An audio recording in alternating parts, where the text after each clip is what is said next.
This dotted quarter note rhythm ends up being repeated, and we end up getting like a superposition of time signature. It's a 3-bar cycle, but it hits on the one. As we get those dotted quarters, it's 3 eighth notes. So 1, and of 2, down of 4, and of 1, down of 3, and of 4, down of 2, and of 3, down of 1.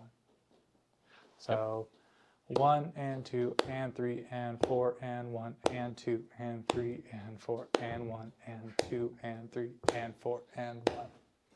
So while you're going 1, 2, 3, 4.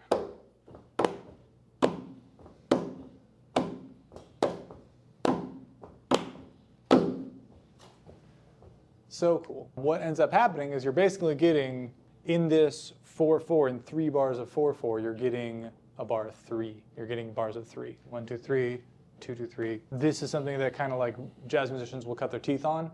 Of if you're at a certain level of playing, you're playing quarter notes, the counterpoint, you're playing eighth notes, you're playing triplets, you're playing 16th notes, and now you're starting to superimpose a different time signature over the top. This is a tradition that started back then, and now, even now, people are doing this within eighth notes. They're using dotted eighth notes to do the same thing. It's a, fascinating effect. Maybe let's try and clap through it. So 1, and of 2, down of 4. Let's just do that first measure. 1, and of 2, down of 4. 3, and 4, and 1, and 2, and 3, and 4, and 1, and 2, and 3, and 4, and 1, and 2, and 3, and 4.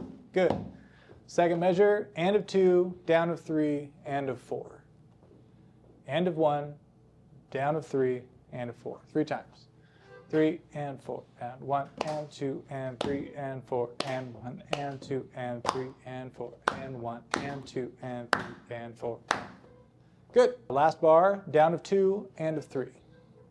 3 and 4 and 1 and 2 and 3 and 4 and 1 and 2 and 3 and 4 and 1 and 2 and 3 and 4. The perpetual accompaniment is amazing. Cool. Let's put them all together. Tap your foot while you're doing it, and let's just go through the whole cycle 3 times. See if we can clap through all of it. 1 and 2 and 3.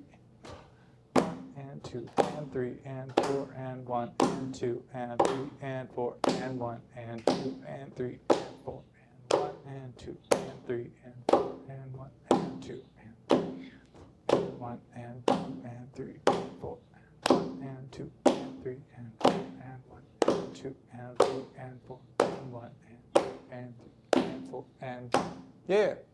Nice. Cool, right?